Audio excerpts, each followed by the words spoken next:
ಚಿಕ್ಕಬಳ್ಳಾಪುರ ನಗರದ ಪ್ರಮುಖ ರಸ್ತೆಗಳಲ್ಲಿರುವ ಹೋಟೆಲ್ಗಳು, ಗ್ಯಾರೇಜ್ ಹಾಗೂ ಅಂಗಡಿ ಮುಂಗಟ್ಟುಗಳಿಗೆ ತೆರಳಿ ಕರಪತ್ರ ನೀಡುವ ಮೂಲಕ ನಾಳೆ ನಡೆಯುವ ರಾಜ್ಯ ಸರ್ಕಾರದ ವಿರುದ್ಧ ಚಿಕ್ಕಬಳ್ಳಾಪುರ ಬಂದ್ಗೆ ಸಹಕರಿಸುವಂತೆ ಸಾರ್ವಜನಿಕರಲ್ಲಿ ಮನವಿ ಮಾಡಿಕೊಂಡರು. ಸುಮಾರು ನೂರಾರು ಸಂಖ್ಯೆಯಲ್ಲಿ ಯುವಕರು ಹಾಗೂ ವಿವಿಧ ಸಂಘಟನೆಯವರು ಭಾಗವಹಿಸಿದ್ದರು.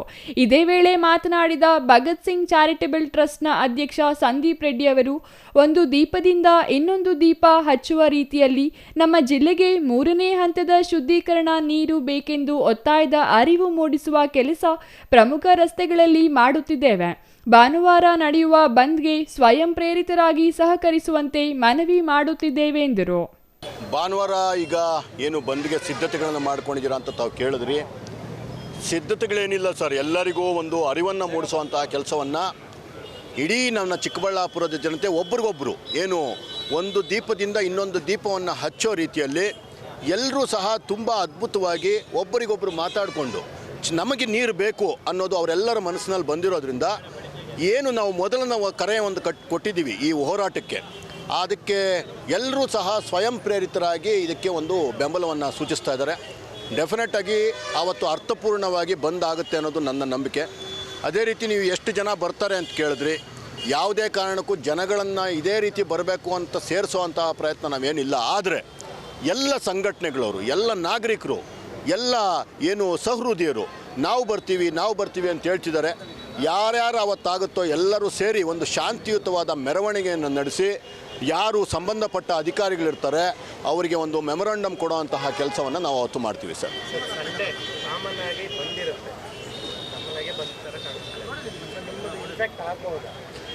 ನೋಡಿ, ನಾವು ತುಂಬ ಜನ ಈ ಕ್ವಶನ್ನ ಕೇಳಿದ್ರು. ಇಂಪ್ಯಾಕ್ಟ್ ಆಗೋದು ಅಂತಂದರೆ ನೀವೇನು ಅಂದ್ಕೊಂಡಿದ್ದೀರ ಅಂದರೆ ಜನಗಳಿಗೆ ತೊಂದರೆ ಆದರೆ ಮಾತ್ರ ಬಂದ್ ಅಂತ ಅಂದ್ಕೊಂಡಿರೋ ಅಂತಹ ಮನಸ್ಥಿತಿ ತುಂಬ ಜನಕ್ಕಿದೆ. ಬಂದ್ ಅನ್ನೋದೇನು, ಪ್ರತಿಭಟನೆ ಒಂದು ರೀತಿ ಅಷ್ಟೇ. ಬಂದ್ ಅಂತಂದರೆ ಇಡೀ ಚಿಕ್ಕಬಳ್ಳಾಪುರದ ಜನತೆ ಅರ್ಧ ದಿವಸ ತೆಗೆಯುವಂಥ ಅಂಗಡಿಗಳು ಸಹ ನಿಮಗೆ ಮುಚ್ಚಿದ್ರೆ ಅದು ನಾವು ಈ ಒಂದು ಹೋರಾಟದ ಪರವಾಗಿದ್ದೀವಿ ಅಂತ ಸರ್ಕಾರಕ್ಕೆ ಹೇಳೋವಂಥ ರೀತಿ. ಅದಕ್ಕೋಸ್ಕರ ಯಾರೋ ಎಕ್ಸಾಮ್ಗಿರೋವಂಥ ಮಕ್ಕಳಿಗೆ ತೊಂದರೆ ಕೊಡೋವಂಥದ್ದು, ಯಾವುದೋ ಬಸ್ಗೆ ಕಲ್ಲೊಡೆಯೋ ಅಂಥದ್ದು, ಯಾವುದೋ ಅಂಗಡಿಗಳನ್ನು ಬಲವಂತವಾಗಿ ಮುಚ್ಚೋ ಅಂಥದ್ದು, ಆಟೋಗಳಲ್ಲಿ ಓಡಾಡೋ ಅಂತಹ ರೋಗಿಗಳಿಗೆ ತೊಂದರೆ ಕೊಡೋ ಅಂಥದ್ದು ಬಂದಲ್ಲ. ಬಂದ್ ಅನ್ನೋದೇನು, ಮಹಾತ್ಮ ಗಾಂಧಿ ಹುಟ್ಟಿದ ನನ್ನ ನಾಡಿನಲ್ಲಿ ಶಾಂತಿಯುತವಾಗಿ ಅಧಿಕಾರಿಶಾಹಿಗಳಿಗೆ ಸಂದೇಶವನ್ನು ಕೊಡುವಂತಹ ಒಂದು ರೀತಿ ಇದೆಯಲ್ಲ, ಅದಕ್ಕೋಸ್ಕರ ಈ ಬಂದ್ ಮಾಡ್ತಾ ಇದ್ದೀವಿ. ಬಿಟ್ಟರೆ ಬೇರೆ ದಿವಸದಲ್ಲಿ ಮಾಡ್ಬೋದಾಗಿತ್ತು. ಕಂಟಿನ್ಯೂಸ್ ಆಗಿ ಎಕ್ಸಾಮ್ಸ್ ಇರೋದ್ರಿಂದ ಮಕ್ಕಳಿಗೆ ತೊಂದರೆ ಕೊಟ್ಟು ಬಂದ್ ಮಾಡಿ ನಾವೇನು ಸಾಧನೆ ಮಾಡೋಂಥದ್ದಿಲ್ಲ. ಇದು ಮೊದಲನೇ ಸಂದೇಶ ಸರ್ಕಾರಕ್ಕೆ.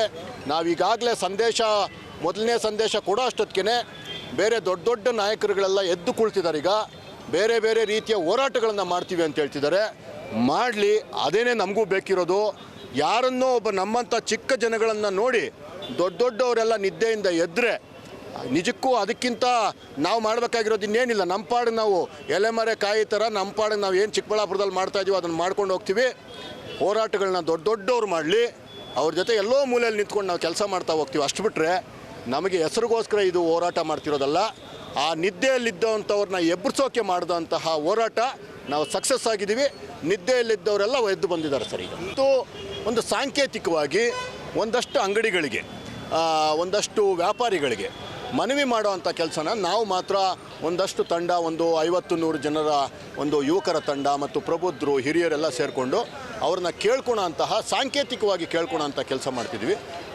ಅದನ್ನು ಮಾಡ್ತಿದ್ವಿ. ಕರಪತ್ರ ಸಹ ನೀಡ್ತಿದ್ದೀವಿ. ಅವ್ರಿಗೊಂದೊಂದು ಸ್ಟಿಕ್ಕರ್ಸ್ ಸಹ ಕೊಡ್ತಿದ್ದೀವಿ. ಯಾರಿಗಾದರೂ ಇಷ್ಟ ಇತ್ತು ಅಂತಂದರೆ ಶಟರ್ ಎಳೆದಿದ್ದ ದಿವಸ ಬಂದ್ಗೆ ಬೆಂಬಲ ಇದೆ ಅಂಥೇಳಿ ಒಂದು ಸ್ಟಿಕ್ಕರ್ ಹಚ್ಚಿಸುವಂಥ ಕೆಲಸ ಕೂಡ ಸಹ ಮಾಡ್ತಿದ್ವಿ ಸರ್. ಆಗಲಿ ಸರ್, MP ಅವರು ತೀರಾ ತಿಳಿದಿರೋ ಅಂಥವ್ರು, ಡೆಲ್ಲಿಯಲ್ಲಿ ರಾಜಕೀಯ ಮಾಡೋವಂಥವ್ರು, ನಮ್ಮ ಪರವಾಗಿ ಅವರು ಕೂಗಿ ಎಬ್ಬಿಸಬೇಕಾಗಿತ್ತು. ಆದರೆ ನಮ್ಮ ಅದೃಷ್ಟ, ನಮ್ಮ ಮಂಜುನಾಥ್ ಸರ್ ಅವರು ನಮ್ಮ ಚಿಕ್ಕಬಳ್ಳಾಪುರದ ಬಗ್ಗೆ ಮಾತಾಡೋವಂಥ ಕೆಲಸ ಮಾಡಿದ್ದಾರೆ. ಏನು ಸಂಸದರು ತಾವು ಹೇಳ್ತಿದ್ರಿ, ಈಗ ಸಂಸದರು ಏನು ಅವಶ್ಯಕತೆ ಇಲ್ಲ ಅನ್ನೋದ್ರು, BJP ಪರವಾಗಿ ಅಲ್ಲ ಅನ್ನೋದು, ಅಷ್ಟು ದೊಡ್ಡ ಮಾತುಗಳಾಡೋದಕ್ಕೆ ನನಗೆ ಗೊತ್ತಿಲ್ಲ ಸರ್. ಚಿಕ್ಕಬಳ್ಳಾಪುರದ ಜನತೆಯ ಪರವಾಗಿ ನಾನು ಕೆಲಸ ಮಾಡಬೇಕಾಗಿತ್ತು, ಮಾಡ್ತಿದ್ದೀನಿ. ಸಂಸದರಾಗಿ ಅವರು ಎಲ್ಲಿ ಏನು ಕೆಲಸ ಮಾಡಬೇಕೋ ಮಾಡಲಿ.